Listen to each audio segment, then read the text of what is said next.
Hello friends, in this video I'm going to be telling you how to most effectively use a massage gun. I am using the Oppo M3 Pro Max, but certainly you can use whatever massage gun that you have available to you. If you don't have one, I would check out this gun though, it's very good. I'm going to leave a link to a review for this if you do want to check it out. But I find that there are two main reasons that you would use a massage gun or a percussion massager. It's really, one is to alleviate pain, and two is more of a restorative to increase your mobility around a certain joint. So let's first talk about pain.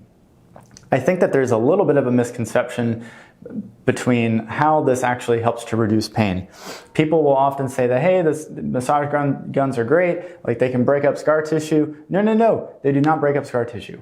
The way that these work, or really any sort of massage gun works, is actually by calming down your nervous system. It takes a tremendous amount of force to break up scar tissue. Like, if I remember some research studies, like hundreds to thousands of pounds of force to break up scar tissue. So there is probably no amount of force that you are going to be able to apply with this that is going to break up scar tissue. So what this does to calm down pain is by calming down your nervous system by putting in a novel stimulus. So obviously with massage, it is not something that your body experiences on a daily basis. And so by giving your body sort of that novel input, it helps to calm down your nervous system and decrease pain. So how do we effectively utilize that? So let's say that we have pain at our, just for ease of use with me being in the camera frame, let's say we have pain in our forearm. Let's say that from like typing a lot, we just started to develop some pain there. So what you can do is use this thing, this massage gun, and you're gonna apply some pressure, whatever you can tolerate. I honestly don't use a lot of force, especially when it's something that's painful. You have a certain window of effectiveness. So if you use too much, you can actually cause inflammation and make things worse. So what you want to use is use enough force to where you feel like you're actually doing something, but not enough to where you feel like your pain is increasing. So if you're working, let's say you're working on the top of your, or front of your forearm here, you want to focus, I'm on auto mode here, you want to focus on the area, but you also want to focus on around the area. I find that people will oftentimes focus on just the area that hurts, and then oftentimes it leads to more pain because they're just like hammering away at the same painful tissue. So what you want to do is spend 3 to 5 minutes on a given area. So if my forearm hurts, I'm going to spend 3 to 5 minutes on the entire forearm. Now, if I find that there is a specific spot, I can spend some more TLC there, and I can massage just that spot for like 20 to 30 seconds. But once I hit around 20 to 30 seconds, I'm gonna move it around because I don't want to do too much to one specific area, especially a specific painful area, and have the chance of increasing inflammation. So for pain, whatever area, so if your shoulder hurts, like the front of your shoulder, spend time around the shoulder. So work on your pecs, your deltoids. And then if you find that you have some trigger points or you do have some painful spots, you can spend a little more time there, like 20 to 30 seconds, but then move on so that you don't risk the chance of increasing any inflammation. And so I find that that is a really good way if you're trying to decrease pain. That's sort of it in a nutshell. Spend 3 to 5 minutes on a given area, 20 to 30 seconds on any specific painful spots, doing that 2 to 3 times a day, and that can be really helpful and probably the most beneficial way to use this for decreasing pain. Now, let's talk about restorative purposes. So let's say that you're feeling tight, or you've noticed that with some sort of an exercise, you just don't quite have the range of motion that you want. How do you use this to help get more range of motion?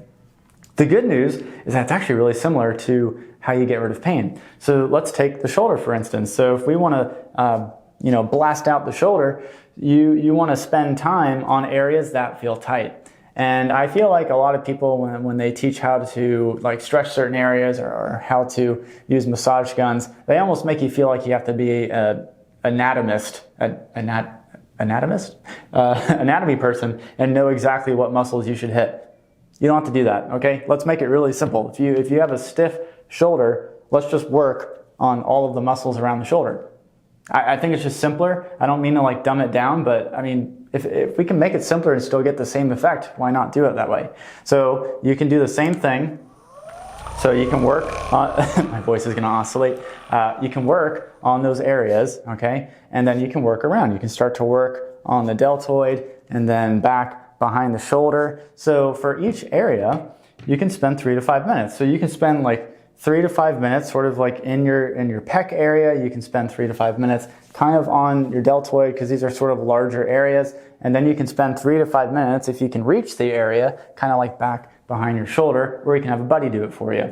Now, if you do have any trigger points, so you might not have painful spots, but you might have like icky points, like spots where it's just like, ugh. Those you can spend like 20 to 30 seconds, just like you would for the pain. Spend 20 to 30 seconds and then just kind of hunt and destroy different trigger points. Now, the key is that once you do that, so let's say we've like blasted out the shoulder, doing that whole area. We've worked on muscles in the front, the side, top, back, all of that. What you want to do from that point on is you want to stretch your muscle in the position it was tight. So let's say that you had difficulty like lifting overhead or something like that, and you just now worked out your shoulder. What you want to do is you want to train your body to go into that motion. Because similar to how this calms down your nervous system for pain, this also calms down your nervous system so that you don't feel the stretch response as quickly. So when you go up and you feel like, there's just a little bit of tightness there, a lot of times it's not an actual muscle tightness. It is your nervous system's response telling you that this is a tight motion, I'm gonna have you stop. So this basically tells your nervous system, hey, that's an okay motion to go in. And it basically frees up that motion by freeing up your nervous system. Hopefully that makes a little bit of sense. Comment below if it doesn't, and I can try to make another video or addendum to try to describe it a little bit better.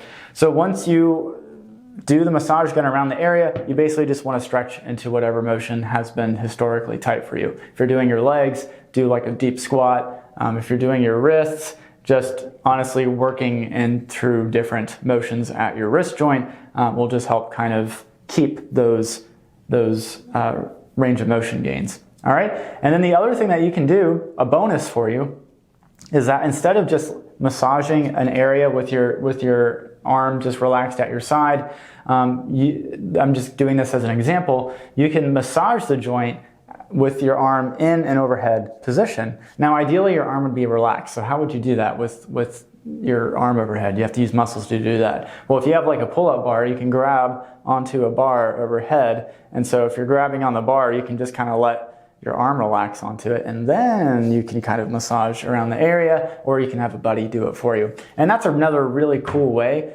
to help. It basically amplifies the effect of calming down your nervous system, because now you're calming down your nervous system in the motion that is tight for you. Or if you're doing it on your wrist, you can bring your wrist back and then do the front of your forearm that way. You can kind of go in between the different motions, and it just helps to amplify the effect. Okay? So I hope this has been helpful for you. So in a nutshell, the two differences between pain and restorative, there's actually a ton of overlap. But I would say overall, whatever area is tight or painful, spend 3 to 5 minutes on the general area that is tight. The more nerve regions that you can incorporate, the more it's going to be able to calm down your nervous system, decrease pain, and decrease that resistance to stretch. And then spending 20 to 30 seconds on either a painful spot or a trigger point, but not spending more than that, because we don't want the inflammatory process to kick in the gear. All right, so if you found this helpful, give it a thumbs up, and if you loved it and want more videos like this, then subscribe, and until next time, I will see you in the next video.